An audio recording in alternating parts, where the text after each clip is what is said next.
Bonjour à toutes et à tous, je suis Fred Bousseau et je vous souhaite la bienvenue dans Trail Business Club, le podcast qui vous emmène dans les coulisses du trail running. Trail Business Club est produit par Milestone, le média des professionnels et des passionnés de trail running qui publie tous les 15 jours une newsletter dédiée à l'actualité des décideurs, des organisateurs, des équipementiers, des athlètes et des territoires. Milestone organise également chaque année Milestone Connect, le rendez-vous business et impact du trail running. Si je vous dis wise, à quoi pensez-vous ?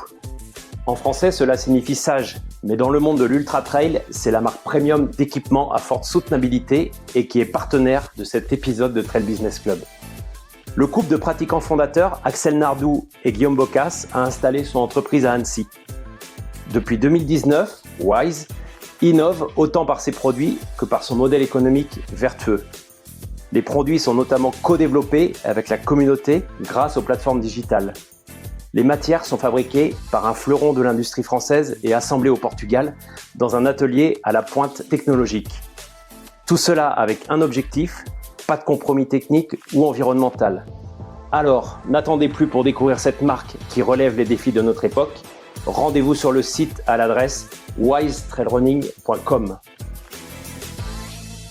Je reçois aujourd'hui Romain Piot, coprésident de Osponso. Salut Romain.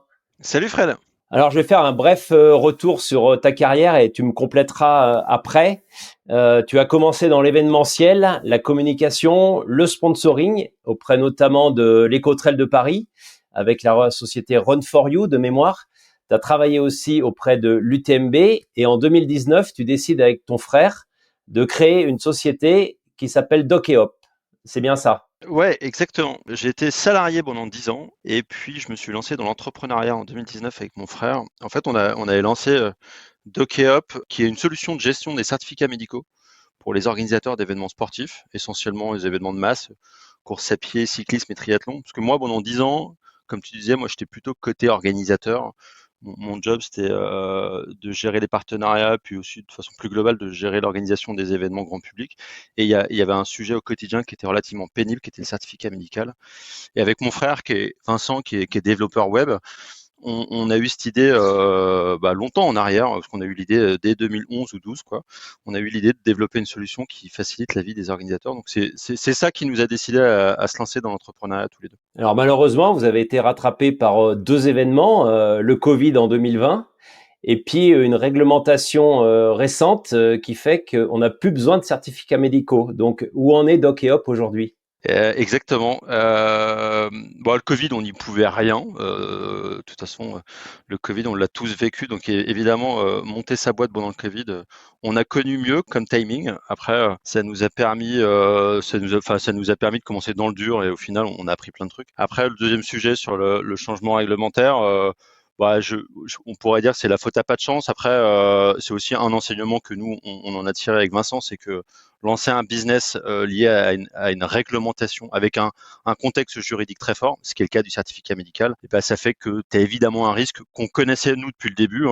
Depuis le début, on savait que un jour ou l'autre, le certificat pouvait disparaître. D'autant que c'est une particularité qu'on retrouve en France et en Italie, mais tu la retrouves pas dans les autres pays. Donc voilà, la réglementation elle a changé cette année en 2024 avec la mise en place du PPS. Dans les faits, la loi, le projet de loi est sorti début 2022 et la loi elle a été votée en mai 2022. Ce qui fait qu'on a quand même eu un peu de temps pour retomber sur nos pattes, quoi. Alors, est-ce que Doc & Hop est complètement mort? Si je te pose cette question, c'est que tu as peut-être vu passer la semaine passée le marathon du Mont Blanc, qui est à Chamonix, une ville que tu as fréquentée dans le cadre de l'UTMB, a annoncé qu'à partir de 2025, ils accorderaient 40% de leur dossard aux gens qui viendraient en train. Et là aussi, il va falloir une solution pour vérifier que les gens prennent bien le train, pour vérifier les justificatifs, parce que la mesure, elle est forte, mais les modalités d'application n'ont pas encore été décrites. Doc & Hop peut peut-être retrouver un second souffle. Peut-être, pour l'instant, dans les faits, On n'a pas encore lancé du tout de discussion avec l'organisation du Marathon du Mont Blanc qu'on connaît bien parce que ils passent par DocHub pour gérer leurs certificats médicaux. Mais bon, sur ce point-là, ce qui est sûr, c'est que nous, la priorité aujourd'hui, elle ne porte pas sur le développement des activités de DocHub. La plateforme continue de tourner. Comme je disais, nous, on travaille sur le 3 verticales sportives, la course à pied, le cyclisme et le triathlon. Il faut savoir que le cyclisme, à date, n'a pas encore changé sa réglementation. Les épreuves cyclistes demandent toujours des certificats médicaux. Donc, on a toujours, nous, des événements. On travaille avec Race Cross, on travaille avec MB Race, avec pas mal d'épreuves. Et puis aussi, on travaille avec des organisateurs étrangers. On accompagne Ironman sur son circuit français et italien. DocUp n'est pas mort, sérieusement impacté par le changement de la loi, ça on peut pas le nier. Après, on travaille nous aussi, on communique moins dessus, mais on accompagne aussi des fédérations, notamment la Fédération française des clubs omnisports, qu'on accompagne dans son process de prise de licence qui nécessite la vérification de documents, dont un certificat médical, les questionnaires de santé, contrôle d'honorabilité, plein de choses. Et donc, ce partenariat avec la Fédé française des clubs omnisports est toujours en cours et va continuer. Donc, DocUp continuera de tourner à partir de la rentrée 2024. Après, l'essentiel est un peu ailleurs aujourd'hui, quoi. Alors, la transition est toute trouvée, l'essentiel est ailleurs. Vous avez dû, tu le disais tout à l'heure, repenser votre modèle. Ça vous a mis une fessée, ce Covid et le changement de réglementation. Aujourd'hui, vous êtes tourné vers une nouvelle activité qui s'appelle Osponso. C'est celle-ci qui nous intéresse et qui m'intéresse surtout. Est-ce que tu peux nous décrire ce qu'est cette activité Osponso et quelle a été la part de l'expérience passée pour créer ce business? Bah, tout ça, c'est hyper lié quand même à ce changement de réglementation, parce que si on revient nous un peu en arrière, en janvier 2022, projet de loi qui sort, et donc évidemment avec Vincent, on est lucide sur le fait que ça va sérieusement impacter le business de DocUp, et donc à ce moment-là, on se pose une question très simple, c'est qu'est-ce qu'on fait et est-ce qu'on arrête tout de suite et on laisse continuer DocUp aussi longtemps que la loi le permettra, mais on anticipe d'ores et déjà en pensant à l'après. Lui recherchait un job dans le dev et puis moi je recherchais un job dans l'événementiel. Ça c'était la première solution, et le deuxième c'était la deuxième alternative, c'était de dire comment grâce à l'expérience sur laquelle acquise et sur laquelle on peut capitaliser, comment on peut continuer nous à simplifier le quotidien de l'organisateur grâce à de la tech, parce que notre association avec Vincent elle est très simple. Lui est développeur, s'occupe de toute la partie tech. Moi, je suis plutôt sur la partie commerciale et business. Donc, on est très complémentaires. C'est-à-dire tout ce qu'il fait, je ne sais absolument pas le faire. Et tout ce que je fais, il n'a pas du tout envie de le faire. Donc, ce qui est très, très bien et pratique au quotidien. Et du coup, on s'est dit que cette association, elle avait quand même une vertu assez intéressante. Déjà, d'une, DocUp, mine de rien, on avait réussi à convaincre plus de 150 événements. Et on a toujours une vraie crédibilité dans le milieu. Et en échangeant avec beaucoup d'organisateurs, on a naturellement constaté que la filière événementielle est en train de se digitaliser, plus ou moins vite en fonction des acteurs, mais elle tend à se digitaliser de plus en plus. Et nous, notre sujet, c'était comment, grâce à la tech, on peut simplifier le quotidien de ces organisations. Et du coup, c'est là que mon background dans le sponsoring a fait la diff, parce que moi, pendant une dizaine d'années, j'ai eu la chance de travailler sur des gros événements dans le secteur du trail, que sont l'Eco Trail Paris et l'Ultra Trail Mont Blanc, que j'ai vu grossir les deux. J'ai accompagné l'UTMB et l'Eco Trail jusqu'en 2020. Et du coup, évidemment, sur ces gros événements-là, on a des enjeux de business, des enjeux économiques, marketing qui sont forts. Au sein de l'agence pour laquelle je travaillais, Run for You, on accompagnait aussi des organisations plus modestes, plus petites, avec des budgets de sponsoring inférieurs. Et ce que moi j'avais constaté, c'est que quel que soit l'événement sur lequel tu travailles, quel que soit le budget de sponsoring, que tu sois sur un événement qui va avoir 2, 3, 4, 10 000 euros de budget de sponsoring, et là, quand tu dis ça, tu couvres quand même une grosse partie des acteurs de l'outdoor, ou à l'extrême, que tu sois sur des événements qui vont générer plutôt des dizaines, centaines, voire des millions d'euros de revenus. La mécanique, elle est toujours la même. Mon quotidien, moi, il a toujours été le même. C'est à savoir que quand tu gères des droits, ton sujet qui te préoccupe au quotidien, c'est t'assurer que tes partenaires soient contents, c'est t'assurer de ne rien avoir oublié dans tous tes engagements contractuels. Quand tu as 5, 10, 15, 50 partenaires, ça devient vite assez compliqué. Et donc, toi, tu dois dire, je dois rien oublier pour que le partenaire soit content et qu'il re-signe l'année suivante. Et quand tu regardes en termes d'outils, mon quotidien, moi, j'utilisais un tableur Excel, des tableurs Excel, un peu dans tous les sens.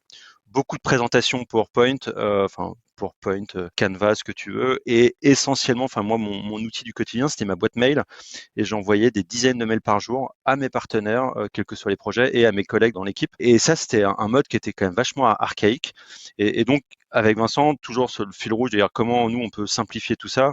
On a eu ce déclic début 2022 de réfléchir à une solution dont le job, la mission serait de centraliser toutes les infos au même endroit pour une organisation qui gère des partenariats, centraliser toutes les infos au même endroit et puis surtout permettre à chaque partie prenante, le porteur de projet, mais aussi c'est tous ses partenaires, de suivre un peu en temps réel en fait l'avancée d'un contrat.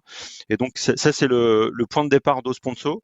C'est le point de départ qui nous a décidé à développer la solution et la solution elle est sortie, tu vois, il y a tout juste un an, on l'a sortie en avril 2023. Donc cette solution, elle répond à un besoin des organisateurs? C'était une vraie demande ou est-ce que c'est vraiment toi qui as créé cette offre en te disant vraiment aujourd'hui on est face à des... Alors je vous passe les gestuels parce qu'en même temps Romain me fait plein de gestuels donc on voit que c'est un foutoir complet.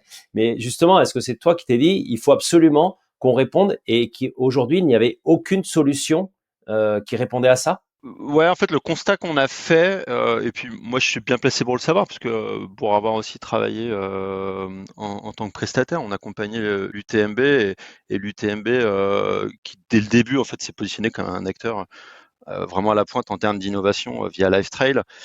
Très rapidement, UTMB, ils avaient développé un outil maison qui leur permettait de gérer leur partenariat. Et en fait, moi, ce que j'ai constaté de par mon expérience, mais aussi en échangeant avec plein d'autres, c'est qu'au final, chaque organisation a tenté dans son coin de développer soit son outil, ses process pour gérer ses partenaires. En tout cas, ce qui est sûr, c'est que chaque organisation galère pour unifier, optimiser la façon dont elle gère ses partenaires. Et surtout, chaque organisation te dit que moi, mes revenus de sponsoring, c'est absolument crucial. C'est de plus en plus important, d'autant plus dans un contexte post-Covid où tout le monde a bien vu ce que c'est un Covid, où tu dois faire l'impasse sur tes revenus de billetterie ou rembourser la plupart de tes concurrents.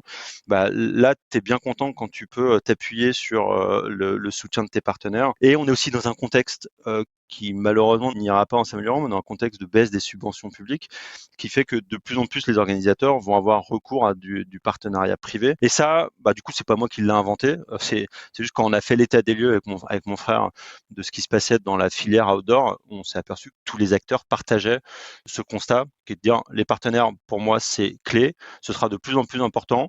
Mes partenaires sont de plus en plus challengeants. Et aujourd'hui, j'ai pas d'outils pour gérer tout ça. Alors, d'autant que votre outil va du contrat jusqu'à la fin, presque à la fois au post Instagram, en passant par un reporting, en passant par des prises de rendez-vous, en passant par des prises de parole.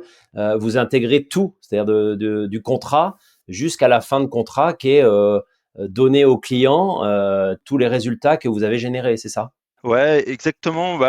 On va même avant le contrat, l'outil va permettre à une organisation.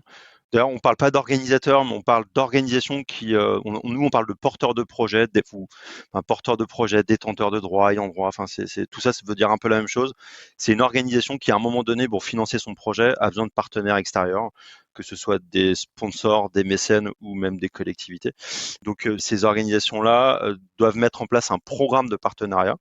Et dans un programme, il y a plusieurs étapes. Et la première étape, avant de gérer les partenaires, la première étape, c'est de trouver des partenaires. Et donc, nous, notre outil va permettre de gérer toutes ces phases d'un programme de partenariat. Donc, si je te les fais dans l'ordre assez rapidement, c'est effectivement la recherche et la prospection. Ensuite, quand tu as trouvé tes partenaires, tu vas passer à la contractualisation. Ensuite, tu passes sur une phase d'activation, ce qui est la phase qui est pour le coup, c'est basiquement la phase la plus importante du contrat, celle où tu actives tous tes droits. Et puis, une fois que ton projet il est terminé, tu passes dans une phase de restitution, de bilan, de reporting. Et tout ça, ça constitue ce que nous on appelle un programme de partenariat. Et si tu prends un peu plus de recul, tu vas même avoir un vrai enjeu pour un organisateur qui est autour de l'animation de tes partenaires. Parce que quand tu as 3-4 partenaires, c'est facile de garder le lien avec chacun.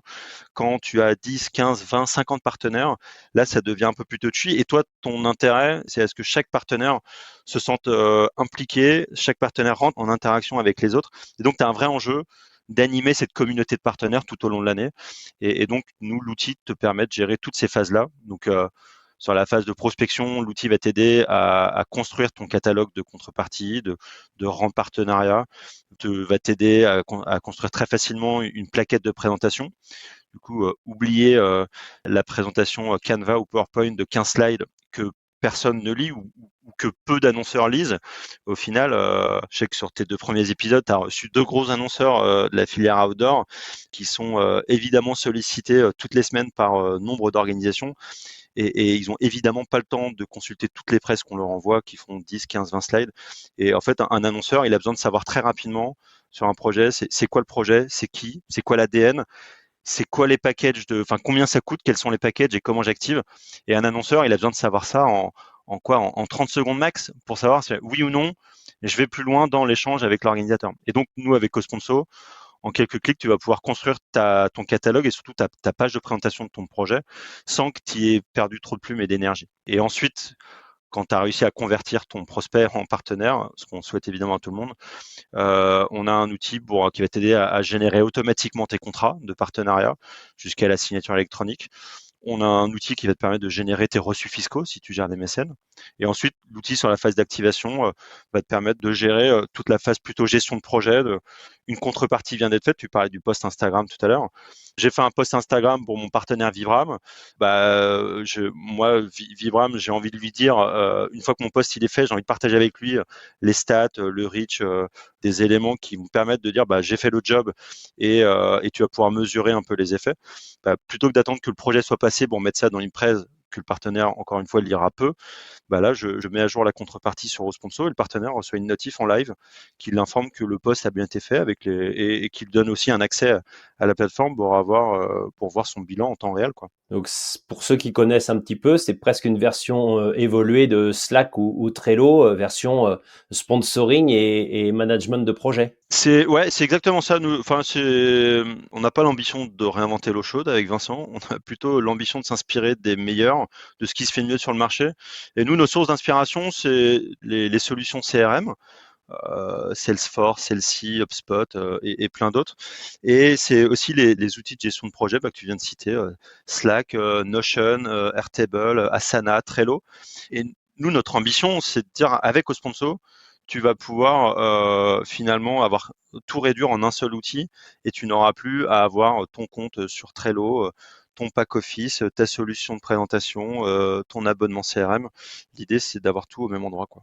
Donc on est d'accord, c'est en fait une solution que vous proposez qui est une solution 2.0 directement sur Internet. C'est pas vous qui apportez du conseil et qui allez chercher les partenaires à la place des autres. C'est vraiment l'organisateur qui s'approprie l'outil et le gère. C'est destiné à la fois, j'ai vu récemment que vous avez signé avec l'Infernal Trail des Vosges, avec aussi la Saint-Élion, Michel Sorine et Romain Houzet. Vous leur apportez cette solution, mais vous travaillez pas pour eux sur la recherche de partenaires. Et exactement, nous, on est notre métier, en fait, on est éditeur de logiciels et on propose une solution SaaS, donc qui veut dire Software as a Service, qui est sous forme d'abonnement, où les organisations peuvent s'abonner soit mensuellement, sans engagement, soit à l'année. Et à partir du moment où elles ont l'accès à l'outil, après, elles font ce qu'elles veulent, elles paramètrent leur compte et elles sont complètement autonomes. Nous, ce qu'on va apporter, évidemment, c'est un service de support produit tout au long de l'utilisation par les clients. Et ce qu'on propose, mais relativement à la marge aujourd'hui, ça va être la prestation plutôt de conseils et de stratégie, mais c'est pas notre priorité aujourd'hui. Nous, notre priorité, c'est de concevoir un outil qui permette à une organisation de gérer de façon totalement autonome ses partenariats. Et ce qu'on n'est pas, et tu l'as mentionné, mais nous, on nous pose souvent la question, c'est est-ce que vous nous aidez à trouver des partenaires? La réponse est non, c'est pas notre job aujourd'hui. Si c'était notre mission, on aurait, je pense, 5 fois plus de clients qu'aujourd'hui. Mais la vérité, c'est qu'on n'est pas les magiciens qui allons trouver des partenaires en national, en régional ou en ultra local à n'importe qui. C'est la vérité. Aujourd'hui, nous, on n'est pas en capacité de le faire et surtout, on se sentirait pas légitime de le faire dans la mesure où on n'aurait pas la garantie d'apporter 1, 2, 5, 10 partenaires à un projet. Donc ça, c'est ce qu'on n'est pas. Après, ça ne nous empêche pas de commencer à y réfléchir parce que c'est quand même des pistes intéressantes. Avec notre solution, on sait qu'on a un socle qui est quand même hyper intéressant pour ça, d'être à terme en capacité de pouvoir matcher. Enfin, d'un côté, on aura des annonceurs, de l'autre, on aura des porteurs de projets. Donc évidemment que ça pourrait donner à terme. Enfin, on voit bien c'est ce qu'on m'a dit tout à l'heure, faire un Tinder du sponsoring. Donc l'idée, elle est assez facile à imaginer. Après, nous, on pense qu'elle est assez dure à réaliser. Et je dis pas que c'est impossible, mais notre énergie, stratégiquement, on a préféré la mettre dans la conception d'un outil parce que ça nous semblait plus malin avec Vincent, quoi. Donc, si on revient à votre mode de fonctionnement aujourd'hui, vous êtes en mode start-up. L'abonnement coûte combien? Et aujourd'hui, est-ce que vous êtes une start-up rentable? Déjà, on a des abonnements à partir de 9 euros par mois, ce qui est relativement accessible. En fait, à 9 euros par mois, on a un abonnement qui s'appelle Starter et qui permet de faire relativement peu de choses sur l'outil, mais c'est déjà des choses importantes. Ça te permet de construire ton catalogue de droits et le présenter sous forme de page projet, quoi, une page en ligne. Et déjà, en faisant ça, ça t'évite de passer par le tableur Excel et la présentation PowerPoint. Et quand tu proposes ça, tu te rends compte que tu enlèves une épine du pied de bon nombre d'organisations, souvent bénévoles et associatives. Et donc ça, c'est un premier abonnement. Ensuite, on passe sur des abonnements qui vont aller de 69 euros à 549 euros. Donc d'un plan basique où j'ai un seul projet, un seul accès utilisateur. Moi, j'ai besoin qu'une personne dans l'organisation. Je suis sur un plan basique. Encore une fois, on est sur de l'abonnement potentiellement, mensuel et annuel. Un événement qui va gérer ses partenaires que 3 mois dans l'année, parce que la taille du projet le permet. Dans l'absolu, il va pouvoir prendre un abonnement que 3 mois, 3 fois 69, et il en a pour moins de 300 euros pour utiliser la solution. Et ensuite, les organisations qui ont plusieurs collaborateurs et potentiellement plusieurs projets, on va être sur des abonnements. Donc, ce que je disais tout à l'heure, on a des abonnements à partir de 249 euros et pouvant aller jusqu'à 549 pour les organisations qui vont gérer beaucoup de projets, quoi. Après, ton deuxième point est rentabilité. Non, non, on n'est pas rentable aujourd'hui. En fait, on est jeune, hein, la solution, elle est commercialisée que depuis 1 an. Et donc, on est sur un modèle, nous, il nous faut pas mal de clients pour commencer à rentrer dans un schéma de rentabilité. Mais l'objectif, c'est d'atteindre la rentabilité fin 2025. Si on y arrive, on serait content. Ok, on va revenir à une vision un petit peu plus macro de la discipline et du monde du sponsoring. Est-ce que tu as remarqué récemment, parce que tu es toujours baigné dedans, que les exigences des partenaires étaient de plus en plus fortes et que justement, il fallait aussi que les organisateurs, les organisations, ça peut être aussi des teams, ça peut être aussi des entreprises qui génèrent des événements, ont besoin, elles, d'être de plus en plus organisées pour répondre à ces exigences des partenaires? Ouais, oui, oui, oui, oui, oui, je ne peux qu'abonder dans ton sens. En fait, et puis moi, je l'ai vu au travers de ma carrière d'avant, c'est que dans le sponsoring, il y a 2 types de partenariats. Il y a ce que moi j'appelle le partenariat affectif et le partenariat rationnel. Le partenariat affectif, c'est la boîte qui connaît bien l'organisation, qui est proche de l'organisation et qui va donner un petit billet, que ce soit un soutien financier ou un soutien matériel, mais qui va rien demander en retour. Donc là, tu es vraiment en 100% affect. Ça a longtemps été appelé la danseuse du président. Bon, la formulation vaut ce qu'elle vaut, mais l'image est assez facile à comprendre. Et tu as la patronne d'une boîte qui est fan de vélo. Il y a plus de chances qu'elle soit partenaire d'une équipe cycliste que d'un club de foot. Ça semble assez logique. Ça, c'est vraiment le partenariat affectif. Donc, peu challenger. Et finalement, effectivement, l'organisation va pas avoir beaucoup de travail à faire parce que la personne en face va pas forcément être dans une logique de retour sur invest. De l'autre côté, tu as le partenariat rationnel où là, c'est une marque qui vient investir sur ton projet avec un objectif précis qui peut être soit simple ou multiple, hein, mais qui vient chercher soit pour chercher de la notoriété, une marque qui arrive sur un marché qui veut se faire connaître auprès d'une audience qui est généralement le premier truc que vient chercher un annonceur sur un événement, c'est cette notoriété, visibilité. Elle peut venir aussi chercher à renforcer son image de marque ou s'associer aux valeurs que toi tu véhicules en tant qu'organisateur. Elle peut venir pour faire du team building, travailler ses relations internes, ses communications internes ou renforcer ses forces de vente. Enfin, il y a plein de façons différentes de faire du sponsoring et surtout il y a plein d'objectifs différents à atteindre. Et donc à partir du moment où la marque elle vient pour répondre à atteindre un objectif, naturellement qu'elle va challenger l'organisateur et elle va s'attendre à la fin à ce que les contreparties qui lui ont été vendues, eh bien, elles ont bien été exécutées et que la personne côté annonceur qui suit tout ça, généralement, c'est une personne qui doit rendre des comptes à une direction et qui doit justifier cet investissement sponsoring. Et donc, pour justifier tout ça, elle a besoin de matière. Elle a besoin d'avoir la preuve que les contreparties de visibilité, elles ont bien été mises en œuvre, que l'arche sur la zone de départ ou que le post ou la story Instagram a bien été faite, elle a besoin d'éléments tangibles et donc évidemment qu'elle va être demandeuse auprès de l'organisation d'avoir toutes ces infos-là, ce qui peut vite devenir très lourd pour une organisation, que ce soit professionnelle ou associative, totalement bénévole, c'est la même chose. Ça peut vite être très lourd parce que ça peut vite être des demandes récurrentes tous les jours d'un annonceur qui souhaite avoir du feedback ou des éléments tangibles pour partager en interne. Quand tu as ces deux schémas, tu vois, le partenariat affect d'un côté et le partenariat rationnel de l'autre, moi, ce que je dis tout le temps à nos clients, c'est nous, l'ambition, c'est de trouver le bon équilibre entre les deux, parce que le partenariat affectif, toi, ton objectif, c'est de rationaliser tout ça, parce que si je reprends la dirigeante d'une boîte qui est fan de vélo et donc qui soutient ton équipe cycliste, si demain la dirigeante quitte la société, toi, il va falloir que tu sortes tes rames pour convaincre la nouvelle présidence de continuer à investir. Si tu étais dans le purement affectif, là, ça va être dur. Donc toi, ton objectif, c'est de rationaliser tout ça et c'est de faire en sorte de bien prouver que grâce à ton événement, tu apportes de la visibilité. Enfin, c'est vraiment d'apporter la preuve que grâce à ton événement, tu peux arriver à un retour sur invest. Et à l'inverse, quand tu es dans un partenariat ultra rationnel, la marque qui vient pour répondre à une stratégie, ton objectif, c'est de venir mettre de l'affect dedans pour justement nouer un vrai lien humain avec la boîte pour qu'elle ne puisse pas te challenger uniquement sur les résultats, la performance de retour sur invest, mais qu'elle puisse aussi juger la qualité du sponsoring, à la relation qu'elle va avoir avec toi, à la façon que tu as de bosser, à aussi le fait de s'attacher à un événement et à ses valeurs. Et donc, toi, quand tu es au milieu de tout ça en tant qu'organisateur, l'idée, c'est de trouver le bon équilibre entre les deux, quoi. Alors justement, tu as utilisé le terme 3 fois, retour sur investissement. C'est vrai qu'aujourd'hui, c'est un mot qui est dans la bouche de tout le monde. Tu cherches aussi à savoir ce que peut te générer, même si tu gagnes pas directement quand tu sponsorises un club, une équipe, un team, un événement. Mais est-ce que vous avez, dans la solution que vous apportez, des éléments de calcul sur ce retour d'investissement?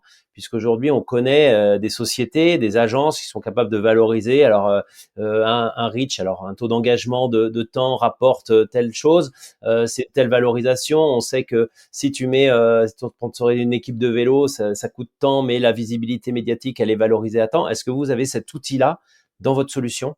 À date, non. À date, non, on n'a pas ça. Après, nous, dans la logique, on est plutôt à imaginer en fait d'aller s'interconnecter avec des outils existants sur le marché, parce que en fait, c'est un vrai métier qui est pas le nôtre, d'aller faire de la valorisation marketing, la media value, du tracking, ce genre de choses.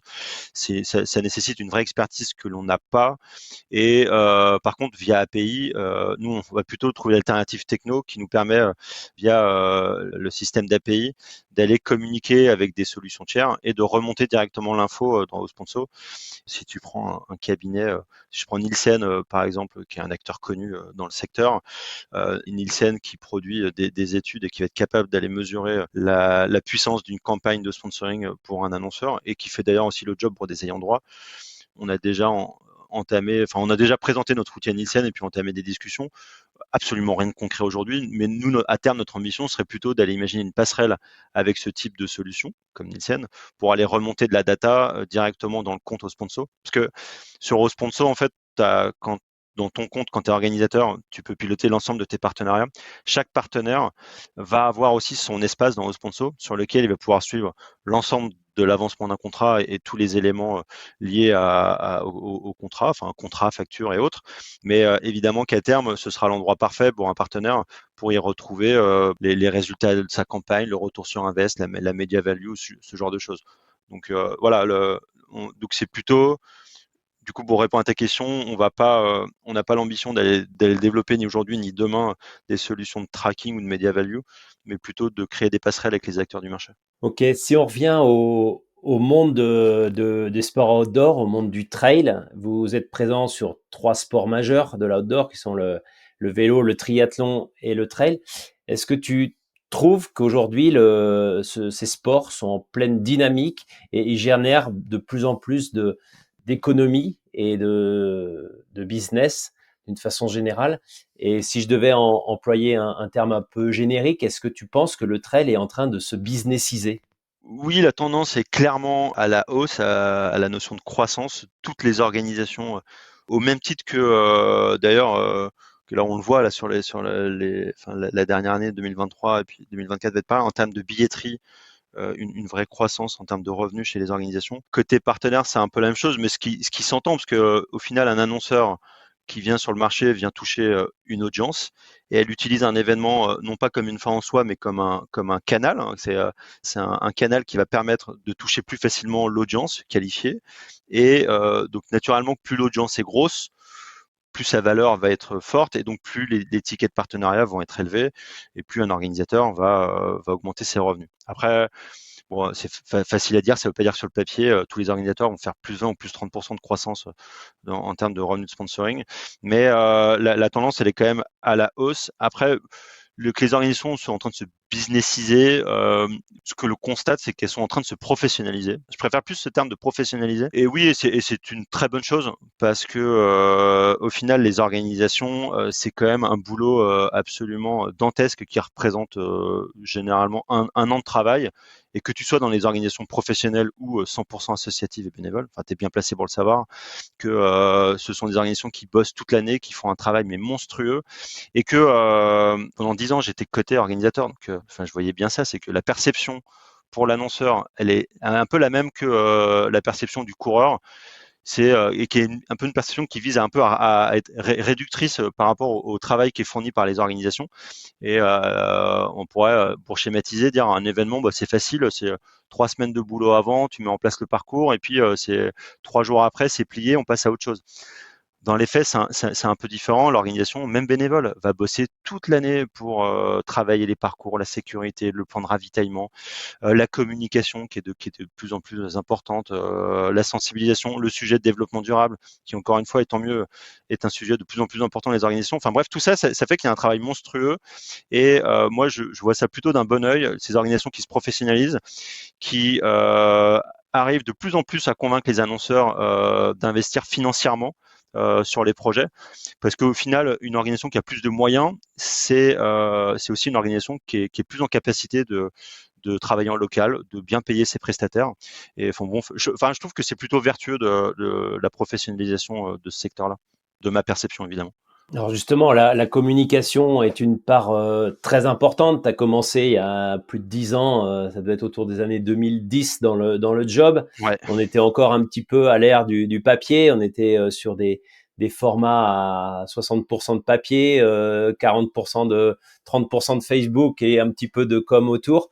Aujourd'hui, on dit que le papier représente 20% et que les 80 autres pourcents, c'est les réseaux sociaux, YouTube, les influenceurs. Est-ce que c'est pas aussi une perte pour les organisateurs d'être floués dans tout cet univers un petit peu comme un labyrinthe, on sait plus trop où aller, si on doit prendre la porte de gauche, la porte de droite, aller tout droit. Est-ce que là, il y a des choses qui peuvent être mises en place pour aider les organisateurs là-dessus? En termes de communication, en fait, il y a plein de choses à faire. Ce qui est une certitude, c'est que, enfin, faut savoir vivre avec son temps, et que le coureur qui s'inscrit à un événement, enfin le coureur ou la coureuse qui s'inscrit à un événement, ça reste avant tout un consommateur qui, indépendamment de son inscription à une course, va faire ses achats sur le web, pour qui le digital fait partie pleinement du quotidien. Donc, en fait, quand tu as dit ça, évidemment que toi, en tant qu'organisateur, tu te dois de te mettre au niveau pour apporter un service auprès de ton coureur qui soit dans les mêmes standards que ce que peut attendre le coureur tous les jours en tant que consommateur lambda. Et demain, pour aller communiquer, recruter, aller toucher des audiences que tu arriverais moins à toucher ou pas à toucher, il faut réussir à maîtriser tous ces outils, les outils de communication digitale, que ce soit les réseaux sociaux, TikTok, Facebook, LinkedIn, YouTube et plein d'autres, mais aussi que ce soit la logique de production de contenu, la logique d'influence qui est de plus en plus forte. Donc il y a un vrai enjeu autour de ça, parce qu'effectivement les organisations, nous on le voit moins avec les organisations professionnelles, parce que comme c'est leur job, donc ils ont plus de temps, ils ont plus d'expertise et de compétences, donc ils sont plus à la page par rapport à toutes ces tendances qui évoluent aussi tous les jours. Les organisations bénévoles, associatives, tu sens que parfois c'est un peu plus compliqué, c'est très générationnel tout ça. Et moi je dis ça, j'ai bientôt 40 ans, je me considère pas du tout comme un digital native. Je m'y suis fait avec le temps, mais je suis pas né avec un téléphone dans les mains. Mais du coup, il y a un vrai enjeu d'éducation des organisations pour digitaliser leur façon de travailler, leur façon de communiquer et leur façon de toucher les audiences pour aller demain remplir leurs courses.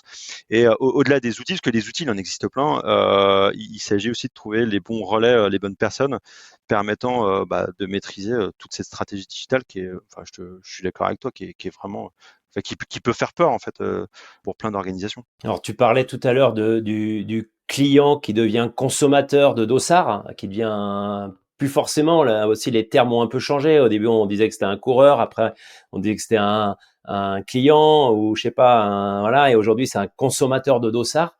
On le voit aussi dans les attitudes. Mais est-ce que aussi dans cette solution, vous apportez ce que recherchent beaucoup d'organisateurs, l'expérience client? Est-ce que vous arrivez à la valoriser ou à l'évaluer? On sait qu'il y a beaucoup de solutions aussi de chronométreurs ou d'autres. Je pense à Miles Republic qui était intervenu sur le Connect et qui en avait beaucoup parlé. Cette expérience client, c'est aussi ce qui va différencier l'approche organisation avec son partenaire. Complètement. Est-ce qu'on le mesure? Non, aujourd'hui, on a trop peu de recul aujourd'hui pour mesurer les effets positifs de notre outil. Ce serait pas des chiffres qui seraient très parlants. Après, nous, on va plutôt s'attacher au testimonial, au terrain, à ce que nous disent nos clients. Et maintenant, avec un peu plus d'un an d'utilisation, on a des retours qui sont vachement intéressants. Et en termes d'expérience, évidemment que la perception que va donner une organisation vis-à-vis de ses partenaires en termes de transparence, parce que quand tu gères tous tes partenariats, le partenaire il sera évidemment sensible au fait que tu partages avec lui l'ensemble des contreparties qui ont été faites ou parfois qui n'ont pas été faites. D'ailleurs, souvent, un partenaire va pas utiliser 100% de ses contreparties pour plein de raisons, mais c'est pas pour autant qu'il va dire ah ouais moi c'est bon, l'année prochaine je pars. Non, il y a un vrai échange qui s'opère entre un annonceur et l'organisation, mais ce souci de transparence il est hyper fort, et un partenaire qui se sent dans une relation de confiance avec l'organisateur, il est évident qu'il sera dans de bonnes dispositions l'année suivante si tu dois le prolonger, le pérenniser ou quoi que ce soit. Donc cette notion de transparence, elle est importante. Et puis le côté moderne, nous, un truc tout bête, on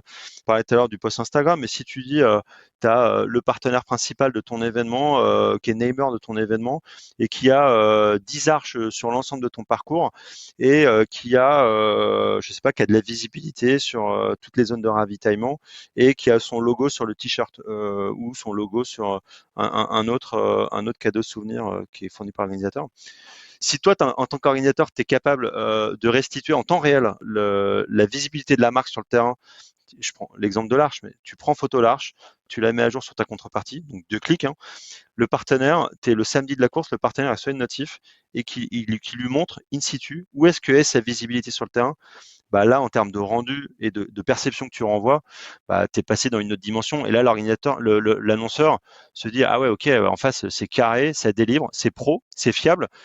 Et tout ça tout ça c'est un ensemble. Et le partenaire qui est dans un contexte favorable de confiance, c'est gagné pour l'année suivante. Donc cette notion d'expérience client expérience utilisation, pour nous, il est absolument essentiel. Et c'est pour ça que on a aussi passé un peu de temps pour développer la solution. Pour nous, en fait, c'est un peu une ligne directrice. On voulait absolument pas tomber dans les travers d'un CRM. Parce que les CRM, c'est ultra puissant. Moi, j'en utilise au quotidien pour gérer le business de la boîte, mais un CRM, ça peut vite faire peur parce que c'est vite très dense. Il y a beaucoup, beaucoup de fonctionnalités. Et puis, à un moment, il y a tellement de trucs qu'on perd un peu le fil et puis, on arrête de l'utiliser. Et surtout, on n'arrive pas en interne à convaincre tous ses collaborateurs d'utiliser l'outil. Parce que si on est un peu réfractaire au digital, ce qui est un vrai cas d'actualité, on le voit nous dans toutes les organisations où il y a tout le temps des gens qui ont un peu plus de réticence. L'enjeu avec Osponso, c'est de convaincre tous les services d'une boîte, le service sponsoring, visibilité, hospitalité, secrétariat, admin. Tout le monde doit être embarqué, donc on se devait d'être le plus simple possible en termes d'utilisation. Donc cette expérience client, elle est clé, quoi. Donc tu disais, l'organisateur qui nous écoute, il peut en temps réel le samedi, au moment où il monte son arche au kilomètre 25, qui est le point de ravitaillement, prendre une photo, la publier sur Osponso et son partenaire qui lui a donné 2000 euros, il le voit tout de suite et aussitôt il est sensibilisé. Et l'année d'après, il lui file 3000. Voilà, tu l'as super bien résumé. Et si tu as bien fait ton job, encore mieux. Et il va peut-être te donner 4 au lieu de 2. C'est tout le mal qu'on souhaite aux organisations. Après, non, c'est la logique, tu l'as bien compris. On va pas aller vendre du vent. On va pas dire que grâce au sponsor, tu vas pouvoir doubler tes revenus l'année suivante. Tout ça, c'est un ensemble d'éléments qui te permet d'aller valoriser évidemment tes packages d'une année sur l'autre. Après, à chaque fois, on dit la même chose. Il s'agit pour une organisation de professionnaliser ses process. Et professionnaliser n'est pas un gros mot. Moi, depuis une douzaine d'années que je côtoie les organisations, autant professionnelles qu'associatives, je suis bien passé pour dire que professionnaliser n'est pas un gros mot. C'est pas parce que tu professionnalises une organisation que tu dénatures l'ADN, les valeurs, le fonctionnement. Il s'agit juste de la professionnaliser. C'est aussi juste se remettre à des standards qui répondent aux attentes de toutes les parties prenantes de ton organisation. Et les partenaires sont une partie prenante de ton organisation, au même titre que tes coureurs. Parce que je connais peu d'organisations qui construisent leur budget uniquement sur des revenus liés à la billetterie, quoi. Les deux sont souvent complémentaires, quoi. Ouais, si on veut pas faire peur avec le mot professionnalisé, on pourrait juste utiliser le mot structurer une organisation. Exactement. Mais c'est vachement intéressant et c'est pour ça que nous, quand on avait imaginé la solution au tout début, évidemment que moi, le biais, c'est que j'étais plutôt côté des acteurs, structurés, professionnalisés, parce que j'étais salarié d'une agence événementielle. Donc évidemment, il y avait un biais, mais très rapidement, en fait, en poussant au sponsor, en pitchant au sponsor à plein d'organisations différentes, tu t'aperçois que le paysage, c'est plutôt du 80-20, 80% d'organisations bénévoles associatives et 20% d'organisations professionnelles. Du coup, il y avait un vrai enjeu pour nous d'aller proposer des abonnements qui soient accessibles à tous les portefeuilles, d'où nos offres starter à 9 euros ou basique à 69 euros, et surtout la gymnastique pourra faire que du mensuel, parce que avoir un produit qui permet juste à 20% de ton marché de l'utiliser, on répondait pas tellement à notre mission de départ. Nous, notre mission à la base, c'est de permettre à toutes les organisations de sécuriser leur financement par l'intermédiaire d'un programme de sponsoring bien mené, quoi. Et nous, notre mission, elle s'arrête là. En fait, quand tu as dit ça, c'est un peu l'avantage pour nous, c'est que notre terrain de jeu, il est quand même très très vaste.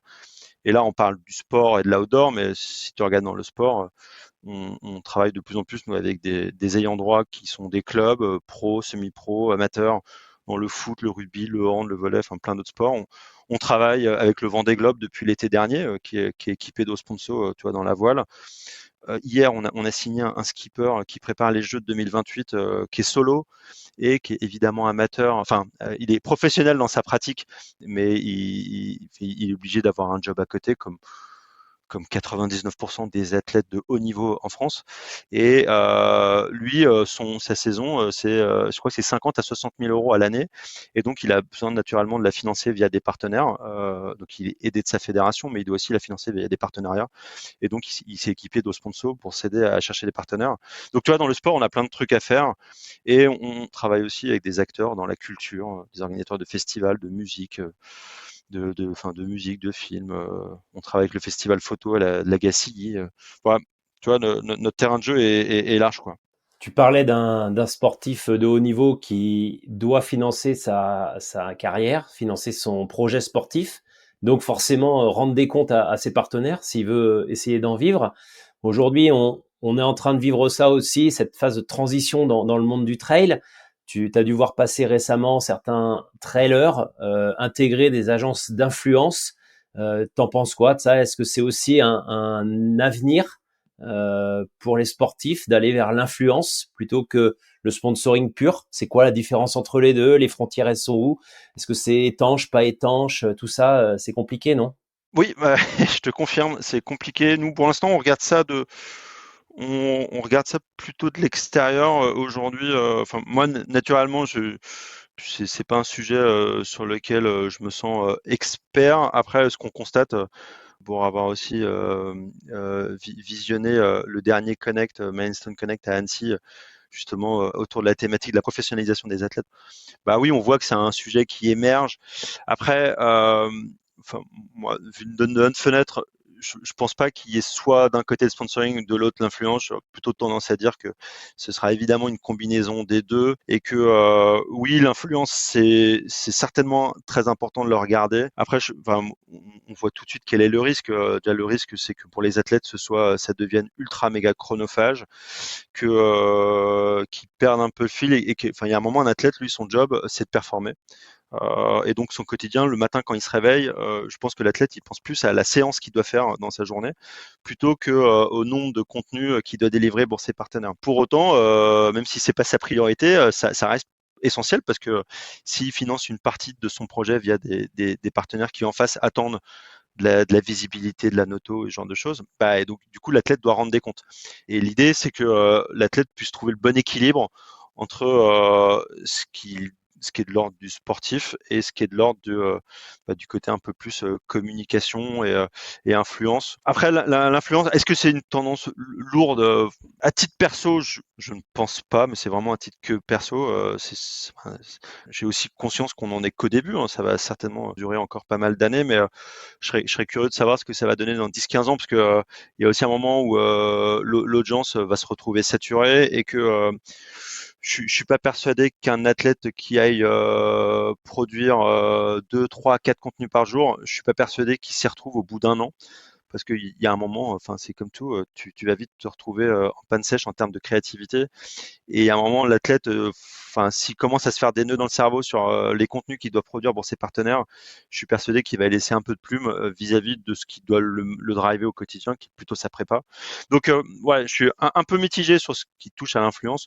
Pour autant, lucide sur le fait que ça existe, c'est en croissance, que c'est puissant, ça fonctionne, il y a beaucoup d'acteurs. Mais tout ça, c'est encore relativement déstructuré aujourd'hui, quoi.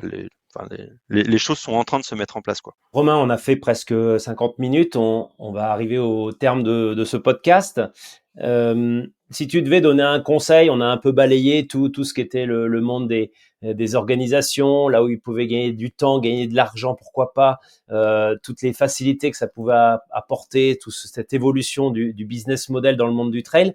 Si aujourd'hui, après ce cours, parce que moi je l'ai pris presque comme un cours très, très instructif, tu devais apporter un conseil aux organisateurs au-delà du pur businessman que tu es et de l'intérêt que tu peux avoir, ça serait lequel? Ouais, enfin, le premier conseil qui me vient, et du coup tu vas me dire, bah ouais, non, mauvaise réponse, parce que c'est très business, ta réponse est très orientée business, mais moi de ma fenêtre, aujourd'hui, je suis quand même encore vachement surpris quand j'échange avec des organisateurs, et j'échange avec beaucoup, beaucoup d'organisateurs. Toi, depuis un an, j'ai échangé avec plus de 350 organisations différentes, quel que soit le domaine, mais beaucoup dans le sport. Moi, je suis tout le temps hyper surpris de voir le constater le nombre d'organisations qui vont avoir.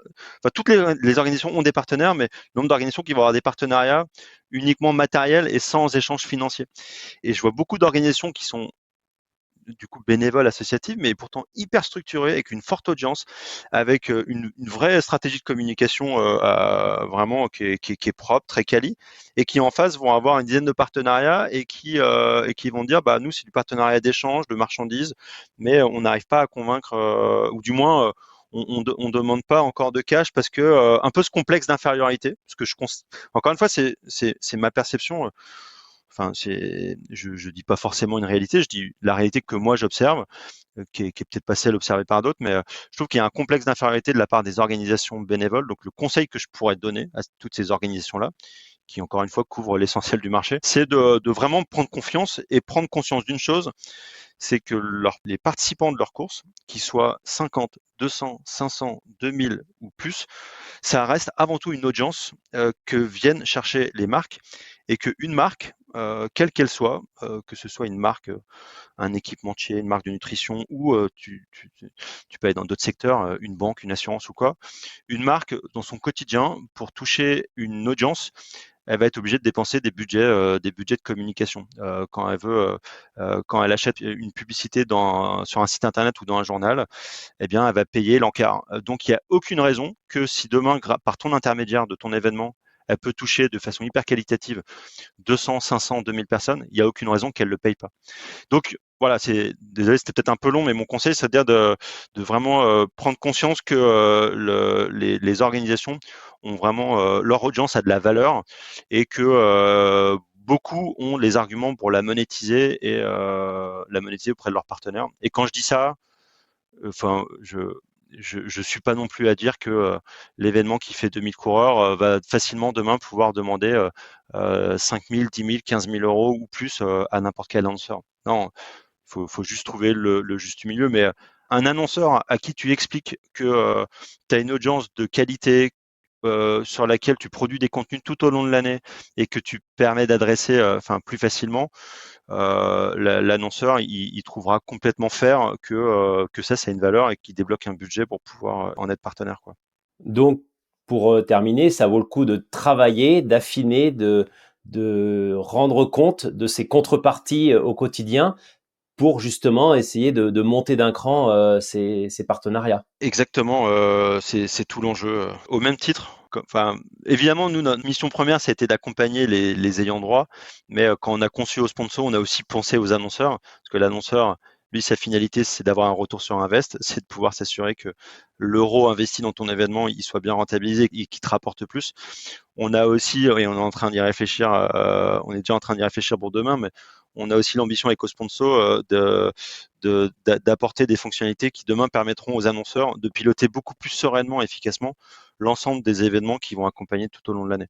Mais tout ça, c'est annonceurs, porteurs de projets, même combat, structuration, organisation de leur fonctionnement, quoi. Romain, merci beaucoup pour cet entretien, le numéro 3 de ce Trail Business Club. Je vous rappelle, vous pouvez aller déjà consulter dans un premier temps osponso.com, osponso.com, c'est tout simple, ça s'écrit comme ça se prononce.